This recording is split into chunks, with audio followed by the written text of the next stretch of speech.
Hi everyone, I'm back. My name's Luke, welcome to Turn Out Digital World, and today I'm going to be giving my first thoughts on the Xbox Series X, which I got last night. Here in the UK it came out in the morning, but the school exists, so yeah. I'm playing it for a bit, just this evening and this morning, and I'm going to give my thoughts on it. Also, sorry it's been so long since an episode. I got mocks coming up in 2 or so weeks, and also like 2 or 3 tests a week as well during all of that, so in terms of doing content and stuff, it's just not as easy for me to do at the minute. I'll try and do it when I can, but really if you want content, it's actually easier for me to type up a story, ironically to type up a story on my computer and post it to my website than to actually record an episode. Because you can kind of type up a kind of a written article in about 10 minutes or so and it'll be decent.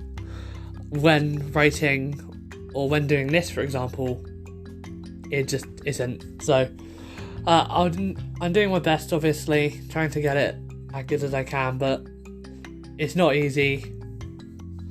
I'll try and get some more episodes coming out on weekends when I can, but for now it's going to be quite random when I get episodes out. But let's get into the Xbox Series X. I will only be doing Series X. I won't be doing either Series S or a PS5 review, just because I won't be getting either of both consoles at any time, I don't believe. But let's get into the Series X. So the first thing you'll notice when you take the Series X out of a box is it is such an incredible experience.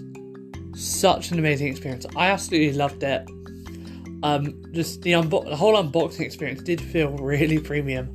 From when you just kind of take the cover off of that box, you know, from the way it's opening and from the way it's laid out, this is something that you will be able to use for the next 7 years. Or you'll hopefully be able to use for the next 7 years without it breaking or malfunctioning. Just to think about that in your mind, this console is going to be being used. I'm going to be using the console for 7 years, possibly for 7 more years. Is absolutely insane. And you really do get that feeling when you open it. It doesn't feel like they've kind of popped it in a box and you're going to be expected to buy a new version of it in 3 or 4 years. Because there might be a new one, but I don't think the next leap is going to be as big as this leap was. As the one, between the Xbox One and the Xbox One X was. And that's just due to the rate technology going to evolve that.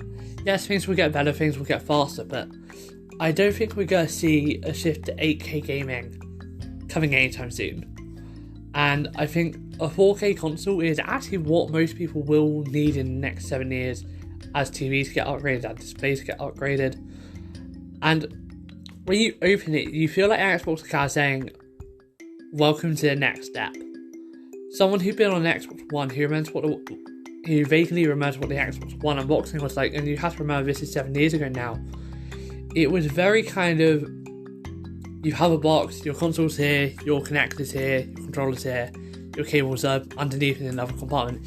It's very kind of PlayStation-like. I'm actually going to do this because the PlayStation unboxings to me, especially comparing my PlayStation 4 unboxing and the unboxing videos I've seen of the PlayStation 5, they do not feel in any way as premium to me as the feeling of when you open up the Xbox. And the way you open it is you flip it over, you flip like this top part over the top, and it's kind of just, you see the Xbox has Power Your Dreams wrapper on it, and then you've also got your accessories. It feels like a much nicer presentation. You don't have to worry about taking it out of loads of stuff. It feels very gift wrapped, it just feels really nice. So that's kind of the unboxing. You obviously got your controllers and accessories in that box with you. First boot. The first boot you will go through setup. You'll notice how quick it is through the setup. as long as they're not doing it on launch day. For most of launch day, I could not use my Xbox due to the service crashing just as I got it. So I actually got my Xbox literally at like 5 o'clock, and the service went down around 5:30. So I had to drive, pick up my Xbox, get my Xbox back, unbox it, plug in all the cables, and as I was getting to the part where you signed in, I don't think I was the one that caused it, obviously, but as kind of loads of people were starting, especially here in the UK, to really start kind of using their console, to really start pushing the boundaries on their consoles of what they can do, Xbox Live kind of just collapsed. And so I couldn't sign in for another like hour or so once Microsoft got the servers up and running. Amazing speed on that. I just had dinner, came back, and it was all working again. So great job on Microsoft for doing that so quickly.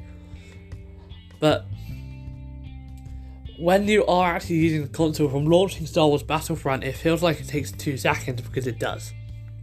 Like, quick resume on Destiny 2, it's a flash. Quick resume on Star Wars Battlefront 2, it's more obvious, I'm not going to lie. It's a bit more of an obvious load. But again, it's a relative flash compared to what I would normally have to do on my Xbox One. Forza Horizon 4, I haven't tried it. It's currently installing. It is on. Let's see what's on right now. It's on 77% right now. I doubt it's going to be... No, it's not going to be done in time for me to have a go on it today. And I probably won't have much time to go on it tomorrow morning either. Actually, yeah, no, give it a go tomorrow morning. But the point is, though, download speeds are incredible on this thing as well, by the way. It's long. They're long, I'm not gonna lie, they are long. That's actually something I could have... These load times are kind of my own fault here. I could have easily set Forza Horizon 4 and Anthem to install whilst I was at school this morning before I left on the Game Pass app. So that's completely my own fault for not setting it to install and be ready for when I get home. But over the next couple of days, I'm kind of just going to be loading my Xbox up with games and stuff. I'm currently using up, so storage for the console is... So, yeah, I have 568.1 gigabytes free after Anthem's been installed, I believe. So the way that Xbox kind of show you how much storage you have left is actually really intelligent, in my opinion. It's just a really smart way of doing it. So when you say, I want to install this, it then, on your Xbox, it immediately looks at that storage and says, okay, you no longer have this storage free once this is installed. You now have 568.1 gigabytes. So I have 29.2% of storage left on my hard drive. No, sorry, I'm using up 29.2% on my hard drive. I don't have to wait for my game to be installed to see that storage that I have left. It's there. And I think that's something I personally really like, because it gives me a direct way to see exactly what's going on my console, exactly how much storage I have. So Forza Horizon 4, it actually shows it as ready to start. It's not, it just kind of boots up and then says installing 77%. So it's not ready to install, it's not ready to start at all. It's just what they're saying. So on here it's saying it'll complete in about 1 hour and 29 minutes. I can't remember what time I started installing it, but it was probably around... Yeah, it's been installing for a while, but I would honestly... The SSD is fast. The loading times are faster on there, there's no denying it. I think it was definitely taking a lot longer for this to happen on my original Xbox One. I do them both on an Ethernet cable connection, so I won't... So in terms of megabytes per second, I can't really tell the difference. Although Forza Horizon 4 is going down, but I think that's because I'm currently recording. I don't know. But it's currently on 1.96 megabits per second, so that'll probably ramp up itself again. I'm going to come off here and stop pressuring it to go faster. But when you're loading around, just going through loading screens, there are no loading screens basically. Like, you'll see the odd few around in a game, but they won't last long. And I really appreciate that, and just the feel that they put in making this a lot faster. So, my overall initial impressions. Faster. Controller. Completely forgot about the controller. So much nicer in hand. Honestly, the grips are a million times better. The grips feels so much more grippy. The grips on the triggers are really nice. You still have that same kind of just textured feel. You have this new textured feel on the bumpers and on the triggers. Just make it feel a bit nicer. You can actually tell the difference between the two if you're not like. Obviously, you can feel it anyway, but like, if say you're someone who might not notice it if you're like hovering between the two. They made it a bit more obvious when you're kind of hovering between the two, and also the feel on the textures of both of them are just slightly different for those of you who may rely on your feel a lot more than what you see. I don't know if that is a thing for you. It just could happen. I know lots of people have one on the bumper, one on the trigger. I am one of those weird people that just has their fingers on the triggers. So some people have it on both, some people just have it on trigger. I'm one of those ones with on trigger. But I'm playing Star Wars Battlefront 2 and Destiny 2 for a while over today, and it's been really fast and really nice to play. So yeah, that's everything for my Series X. Obviously graphics are better. Neither of the two titles I've played so far have been optimised, and I'm also playing on 1080p display. So whilst yes, I do notice differences, yes, I do notice improvements, the improvements I am noticing are not going to be as profound as someone going from a 1S to a Series X. Yeah, like if you're going from that to that and you've got a 4K display, you will probably notice a bigger difference, although not in many. 1080p. Xbox, hurry up with the update for those who have 4K displays. But even without that, I just feel like the graphics are nicer, it's a bit more polished.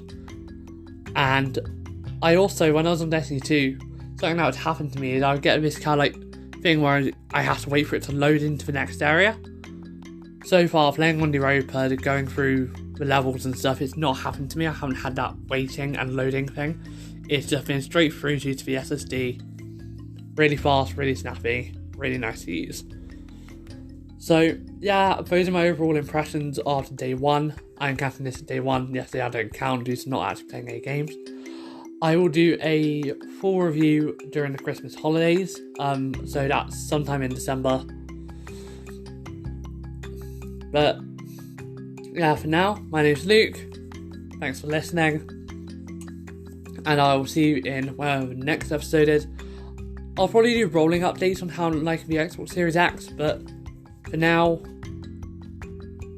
I love it and I'm really enjoying it and can't wait to play even more games on it. I've got Forza Horizon 4 to install, Anthem to install. I got lots of games I'm planning on installing on this console. Lots of games I want to test out, lots of games I want to try. Sea of Thieves are going to be on here.